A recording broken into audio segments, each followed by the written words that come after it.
मला वाटतं आपण पहिली एक गोष्ट लक्षात घेतली पाहिजे ती ही आहे की गेले 10-15 दिवस आम्ही पाहत आहोत की कोस्टल रोड ह्याचं श्रेय घेण्यासाठी जो संपूर्ण झालेला नाहीये कोस्टल रोड ह्याचं उद्घाटन करण्याचा प्रयत्न होत आहे। कदाचित पुढच्या आठवड्यात वगैरे मोठे बॅनर पोस्टर होर्डिंग लावले जातील, सगळ्या पेपरमध्ये ॲड लावले जातील। पण एक सत्य आहे, कोस्टल रोड असो किंवा MTHL असो, हे दोघांचं काम महाविकास आघाडी सरकारने केलेलं आणि कोस्टल रोड तर पूर्णपणे उद्धव बाळासाहेब ठाकरे ह्या एका व्यक्तीचं स्वप्न आणि स्वप्नपूर्ती ही ठाकरे गॅरंटी होती आणि आहे। पण त्याच बाजूला आपण पाहिलं असेल गोखले पुलाबद्दल आम्ही सतत हा विषय घेत आलेलो आहे। मला वाटतं लटकेताई देखील आपण सतत विषय घेत आलेला आहात, अनेकदा आपल्या समोर देखील हा विषय मांडलेला आहे। एक आठवडा हा गोखले पूल तयार होता आणि तयार झाल्यानंतर देखील घटनाबाह्य मुख्यमंत्र्यांना किंवा तिकडच्या काही ठराविक लोकल VIP ना वेळ नसल्यामुळे हे असंच्या असं पेंडिंग होतं।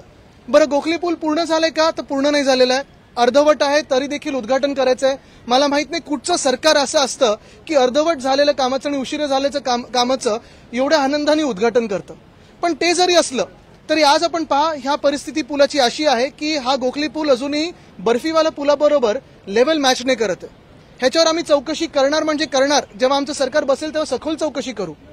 मग दुसरी गोष्ट त्याच्यात अशी आहे की हा उशिरा झालेला पूल असला तरी अजूनही त्यांनी सांगितले की आता नुसतं लाईट मोटर व्हेकल्स चालतील, सगळ्या काही व्हेकल्स चालणार नाहीत। बरं, हे सगळं जरी झालं असेल, मागच्या आठवड्यात हा पूर्णपणे ब्रिज तयार झाल्यानंतर 2-3 दिवस मी थांबलो होतो। परवा मी ट्विट केल्यानंतर MC जे आहेत, प्रशासक जे आहेत, त्यांनी सांगितलं नाही अजून लोड टेस्टिंग बाकी आहे। मग तिकडचे स्थानिक आमदार आहेत, त्यांनी सांगितलं की अजून मॅस्टिकचंच काम बाकी आहे, म्हणजे पूल अजून पूर्णपणे झाला नाहीये। काल मी पुन्हा एकदा या बातमीला रिट्वीट करत सांगितलं की दोघेही मुंबईकरांना खोटं सांगत आहेत, खोटं बोलत आहेत। जाऊन आपल्याला मी सांगितलं की आपण जाऊन पुलाची परिस्थिती पहा आणि ती पाहिल्यानंतर दोघांनी लगेच सांगितलं की नाही आता 5:30 वाजता उद्या म्हणजे आज उद्घाटन करतील। म्हणजे निर्लज्जपणा बघा किती आहे की साधारणपणे पहिलं तर एक आठवडा पूल तयार असूनही लोकांचे हाल न बघता स्वतःला तिथे फोटो घ्यायचे म्हणून पुलाचं उद्घाटन बाकी ठेवलं। त्यानंतर 24 तास अजूनही, म्हणजे आज सोमवार आहे, महत्वाचा दिवस आहे, लोक कामावर जातात, कामातून घरी येतात, तरी देखील पुलाचं उद्घाटन झालं नाहीये। तसंच डोमेस्टिक एअरपोर्ट जो आहे आपला विलेपार्ले सांताक्रूजच्या तिकडचा, पूर्णपणे हा पूल तयार आहे। गेले एक आठवडा लाईट वगैरे सगळं लावलेलं आहे, रंगरंगोटी झालेली आहे, पण बॅरिकेड लावून ठेवलेत कारण घटनाबाह्य मुख्यमंत्र्यांना वेळ नाहीये। अंधेरीतला गोखले पूल असो किंवा इकडचा पार्ल्यातला हा पूल असो डोमेस्टिक एअरपोर्टचा, दोन्हीकडे स्थानिक आमदार भाजपाचे आहेत। पण दुर्दैव असं आहे की भाजपाला खोके सरकारबद्दल आहे प्रेम, कदाचित घटनाबाह्य मुख्यमंत्र्यांचा दबाव असेल किंवा प्रेम असेल, पण लोकांबद्दल काही सहानुभूती नाहीये आणि म्हणून दोन्ही याचं उद्घाटन झालेलं नाही। तसंच काल पुण्याकडे होतो मी, पुण्यात देखील पाहिलं रुबी हॉल क्लिनिक ते रामवाडी ही मेट्रो गेले 1.5 महिना CMRS वगैरे सगळं टेस्टिंग होऊन तयार आहे, पण उद्घाटनाला वेळ नाहीये म्हणून पुणेकरांना त्या सेवेपासून दूर ठेवलेलं आहे। गेले 5 ते 6 महिने पुणे एअरपोर्टमध्ये टर्मिनल 2 नवीन जी इमारत आहे ही देखील पूर्णपणे तयार आहे, पण तिथे आश्वासन देऊनही, केंद्रीय मंत्र्यांनी आश्वासन देऊनही अजूनही त्याचं उद्घाटन झालेलं नाहीये। अनेक कामं ही अशीच्या अशी पडलेली आहेत। आपण पाहिलं असेल नवी मुंबई इथे जे नवीन आंतरराष्ट्रीय विमानतळ येतंय, आम्ही मागणी केली होती, आम्ही प्रस्ताव पाठवला होता केंद्राकडे की श्री दिबा पाटील यांचं नाव द्या।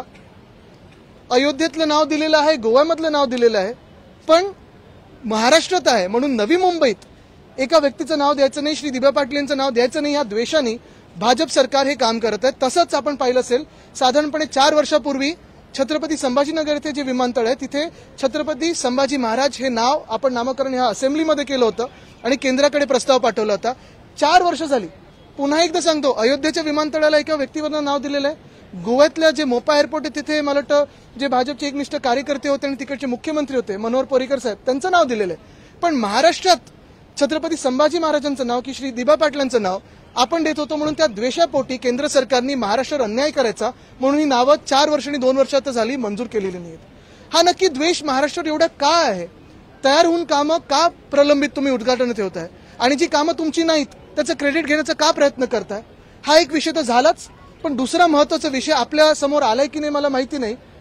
मुंबई महानगरपालिकेचे जे प्रशासक आहेत आणि काही AMC आहेत त्यांची बदली ही ओव्हरड्यू आहे, 4 वर्ष झालेले आहेत। तसंच पुणे महानगरपालिका आहे, हे जे प्रशासक आहेत माझ्या कानावर जे आलेलं आहे काही मंत्री खोके सरकारमधले तर बोली लावतायत ती पदं देण्यासाठी, आणि जे आत्ताचे प्रशासक आहेत त्यांना सांगतात ही लवकर कामं आटपा, एवढे खोके आम्हाला पाहिजेत तरच तुमची बदली होईल। इलेक्शन कमिशनकडून सूचना आलेली आहे की यांची बदली ताबडतोब झाली पाहिजे, तरी देखील घटनाबाह्य सरकार हे काम का नाही करतंय, इलेक्शन कमिशनचं का अपमान करतंय मला माहित नाही. ज्या मराठा आंदोलन सुरू आहे त्यामध्ये कुठेतरी उद्धव ठाकरे आणि शरद पवार यांनी दिलेल्या स्क्रिप्ट आहे ते मनोज जरांगे पाटील वाचतात असं म्हटलं नाही. मला एक विचारायचं आहे की आपण पाहिलं असेल मागच्या अधिवेशनात जे आरक्षण दिलं, हे आरक्षण आपण देणार होतो हे सगळ्यांना माहिती होतं, तरी देखील मग पहिलं जो जालन्यात लाठीचार्ज झाला, जी डोकी फोडली गेली, ते त्याच्या मागचा जनरल डायर कोण, मुख्यमंत्री की दोन उपमुख्यमंत्री, हे अजून लोकांसमोर आलं नाहीये. बरं, ते सगळं झाल्यानंतर आपण पाहत असाल दिल्लीत जे शेतकऱ्यांचं आंदोलन असेल ते, किंवा इथे जे आता मराठा समाज पुन्हा एकदा आंदोलन करत आहे ते, ह्यांना लेबल का लावली जातात? काल परवाकडे पण एक कॉन्ट्रॅक्टर कोणतरी आहेत भाजपाचे, ते बोललेले आहेत की उपकार आहेत आमचे तुमच्या समाजावर वगैरे. हे कसलं म्हणजे समाजावर कोण उपकार करू शकतं का?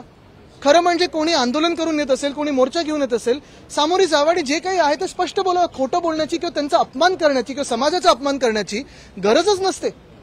आपण ऐकून घेऊ शकता आणि जे सत्य आहे ते सांगू शकता की हे ठीक आहे, हे शक्य आहे, हे शक्य नाहीये. पण त्यांचा अपमान करायचा, त्यांना अपशब्द काही बोलायचे, लाठीचार्ज करायचा, त्यांना लेबल लावायची, हा कुठचा न्याय झाला आणि हे कुठचं सरकार झालं? फडणवीस एका विशिष्ट समाजाचे म्हणून त्यांना टार्गेट केलं जाते. मला वाटतं आपला महाराष्ट्र आतापर्यंत आपण पाहत होतोय पुरोगामी महाराष्ट्र आहे, कधी असं कोणाला टार्गेट केलं जात नाही, मी ह्याच्यात जाणार नाही. पण मुख्य गोष्ट हीच आहे, पुन्हा पुन्हा मी सांगेन, पुन्हा सांगेन मी, की कुठच्याही समाजाचा अपमान करण्याची गरज नाहीये, कोणालाही अपशब्द किंवा लेबल लावण्याची गरज नाही. जसं आता शेतकऱ्यांना दिल्लीत जे चालत, परवाच भाजपातलं कोणतरी बोललं ते अर्बन नक्सल आहे, हे तसंच मला वाटतं थोड्या दिवसांनी आपण पाहिले प्रत्येक कोणी आंदोलन करेल अशीच लेबल लावली जातील, गरज नाहीये. सहकारी ते बाहेर येऊन एका पाठोपाठ एक पत्रकार परिषद घेत आहे, तर आता मनोज जरांगे पाटील यांना फसवण्याचा ट्रॅप सुरू आहे असं वाटतं? नाही, मी त्याच्यात जास्ती खोलवर जाणार नाही. मला वाटतं सरकारला त्याच्यावर काही बोलू दे. जरांगे पाटील ज्या पद्धतीने राहुल नार्वेकर गेले 2-3 दिवस जात आहेत, काय तुमचं म्हणणं आहे त्यावर? ते आरोप करतायत की मतदारसंघात साधी कामं सुद्धा झालेली नाही. मला वाटतं त्यांना सांगितलेलं लोकसभेसाठी तयारी करा, पण असो ते जरी असलं तरी चांगलं आहे. मी इतरांना पण सांगेन की प्लीज येऊन बघा, कारण पालकमंत्री तर प्रत्येक आठवड्यात गल्लीत फिरत असतात. स्वतःच्या मतदारसंघाकडे जरी त्यांनी दुर्लक्ष केलं असेल दोघांनी, तरी ते वरळी A+ कसं झालंय हे नक्की बघायला येतात. हे मी तुम्हाला 5 वर्षापूर्वी सांगितलेलं की जगभरातून लोक येतील, ते आता सत्य ठरतंय, तर चांगले आनंद आहे. केंद्रबिंदू